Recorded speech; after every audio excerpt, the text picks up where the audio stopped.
What's up, kings and queens? I want to welcome you back to another Blackout Friday. And if you missed last week's, you can find it right up here.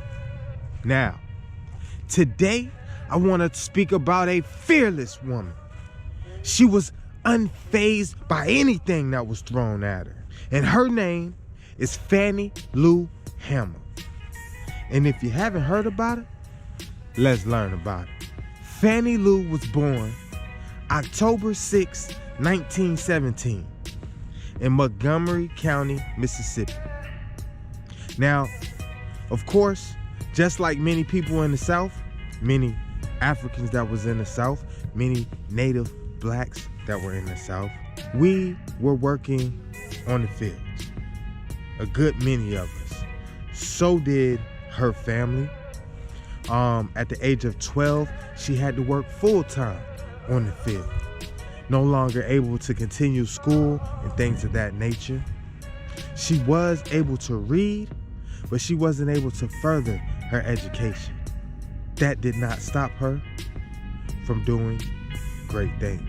Now, in the 1950s, Fannie Lou Hamer became interested in the civil rights movement and fighting for her people, when she was able to hear a few men speaking from the Regional Council of Negro Leadership, something which fellow civil rights activist Medgar was a part of. So it was influential to her. She seen how they were inspiring the people, and she realized that we needed more of us fighting for us. After the 50s passed, she finally caught her break.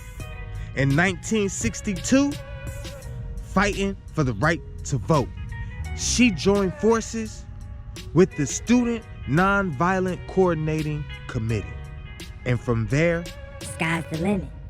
She took off, fighting constantly for her people, despite being shot at, threatened by the KKK, people trying to extort her, fired from her job for trying to get others to vote, for her herself registering for the right to vote.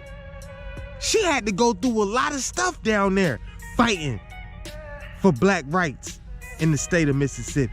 After 1 year of dealing with the SNCC, she became the field secretary of the Mississippi Division in 1963. Then, in 1964, she helped to co-found the Mississippi Freedom Democratic Party. In 1967, she created the Freedom Farms Cooperative.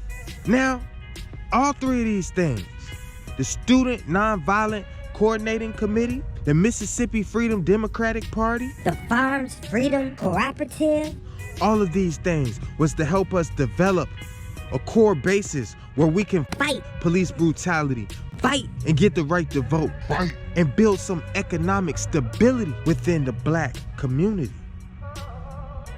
She was building up to combat all of these issues and many, many more.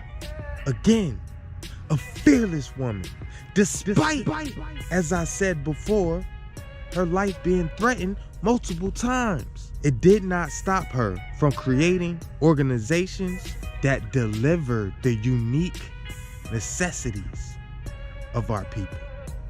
Now, I know I didn't go too deep. I wasn't really trying to. I just wanted to show you that her surface has more depth than most of us put together. There's so many people in our history that's done so many things fighting just for us. And a lot of times, all it took was just that one person to develop something to help us build. With that being said, and me giving you this story of Fannie Lou Hamer, someone who was not educated with a Harvard or Yale or Princeton education, but yet and still influence individuals with the likes of Ella Barker,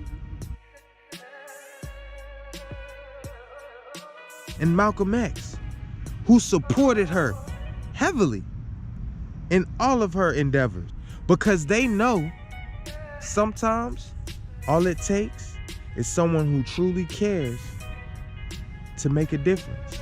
And for being somebody who truly cared about her community and her people and showed it through her actions, I have got to salute Fannie Lou Hamer for being a part of our Black history. Now, you know, that's just about all we got today for Blackout Fridays. So please, like, share, subscribe, drop a little comment, and tell us how you feel. And if you're looking for more knowledge, you can find it up here. And I'm out.